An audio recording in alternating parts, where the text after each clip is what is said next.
నమస్కార ముద్ర. రెండోది అర్ధ చక్రాసనం వెనుకకి. 3 పాదహస్తాసనం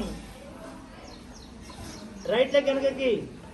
4 అశ్వ సంచలనాసనం అంటే పరిగెత్తడానికి. అశ్వ అంటే గుర్రంరా, గుర్రం లెక్క పరిగెత్తడానికి సిద్ధంగా ఉన్నట్టు తలకాయ పైకి ఉండాలి. ఓకేనా?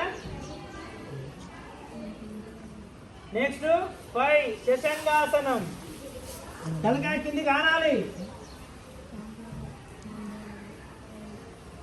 నెక్స్ట్ అష్టాంగాసనం, 8 పార్ట్స్ భూతల్లికి తగలాలి.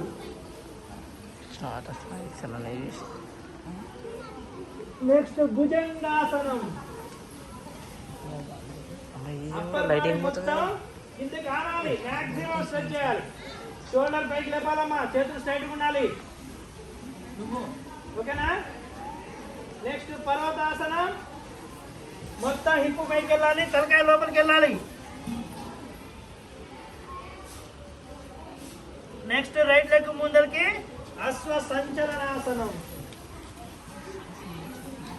వెనక కాళ్ళు స్ట్రైట్గా ఉండాలి, కింద పాదం మొత్తం కిందికి ఆనాలి. నెక్స్ట్ పాదహస్తాసనం, తలకాయ లోపలికి వెళ్ళిపోవాలి.